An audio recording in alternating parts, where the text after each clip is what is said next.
Hello' বন্ধু বান্ধৱীসকল, ইলুৰা চেনেললৈ স্বাগতম জনাইছোঁ। আজি আপোনালোকৰ কাৰণে মই এটা নতুন ৰেচিপি লৈ আহিছোঁ। এইখিনি চিনি পাইছেনে? এইখিনি তিতা ভেকুৰী।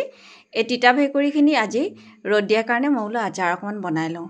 ইয়াত দেখিছেনে, মই প্ৰথমে তিতা ভেকুৰীখিনি গুচাই ল'লোঁ। আপোনালোকে নুগুচোৱাকৈও বইল কৰিব পাৰে।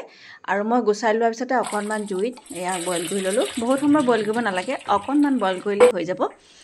এতিয়া বইল কৰি লোৱাৰ পিছতে মই চাকি লৈ আগতীয়াকৈ মই এইখিনি আদা কাটি লৈছিলোঁ, জলকীয়া আৰু ৰচুন। আদা আৰু জলকীয়া আৰু ৰচুন দিলে তিতা ভেকুৰী আচাৰটো খাবলৈ বেছি ভাল হয়। এতিয়া মই ডলা এখনত কাগজ এখন পাৰি তাতে গোটেইখিনি বস্তু এনেকৈ মেলি দিলোঁ।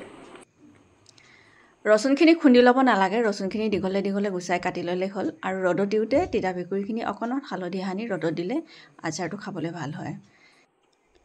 এতিয়া এইখিনি মছলাখিনি মই জোখমতে প্লেটত উলিয়াই লৈছোঁ। মছলা মই আগতীয়াকৈ ৰেডি কৰিয়ে থৈছিলোঁ, জলকীয়া গুড়া আৰু এয়া হ'ল আচাৰত দিয়া মছলা। দেই, মছলাত কি কি আছে মই আপোনালোকক পিছত কৈ আছোঁ। এইখিনি জলকীয়া আৰু আদা এনেকৈ চাওক, এইখিনি গোটেইখিনি বেছিকৈ শুকাব নালাগে, অকণমান শুকালেই হৈ গ'ল। এতিয়া মই কেৰাহীখন পাতি ল'লোঁ, তাতে মই অকণমানহে তেল দিম দেই। প্ৰথমতে অকণমান তেল দিলোঁ, তাতে মই তিতা ভেকুৰীখিনি দি দিলোঁ, তাৰ লগতে ৰচুন, জলকীয়া, আদা গোটেইখিনি এনেকৈ মই দি দিলোঁ। দিয়াৰ পিছতে এতিয়া মছলাখিনি এড কৰি দিলোঁ। মছলাখিনিত আজৱাইন, মিঠি, জিৰা, চফ আৰু সৰিয়হ আৰু লগতে দুটামান জালুকো মই মিলাই দিছোঁ আৰু এয়া জোখমতে নিমখ দিলোঁ। এতিয়া হৈ গ'ল ভজা, বহুত বেছি ভাজিব নালাগে। আৰু এই বটলবিলাক মই বজাৰৰ পৰা কিনি অনা আচাৰৰ বটল হয়। এই বটলবিলাক মই পেলাই নিদি পুনৰ ইউজৰ কাৰণে ধুই মই ৰ'দত ধুনীয়াকৈ শুকুৱাই থৈ দিওঁ। এতিয়া এইখিনি আচাৰখিনি গোটেইখিনি ধুনীয়াকৈ বটলত ভৰাই ল'লোঁ। এতিয়া দুটা বটল ব্যৱহাৰ হ'ল। আপোনালোকে ভাবিছে চাগে ইমান কম তেলত কেনেকৈ আচাৰটো ভাল হৈ থাকিব। ইয়াত এতিয়া চাওক, মই ভাজিবলৈহে অকণমান তেল ব্যৱহাৰ কৰিছোঁ। এতিয়া মই আচাৰখিনিত কেঁচা তেল ঢালিম।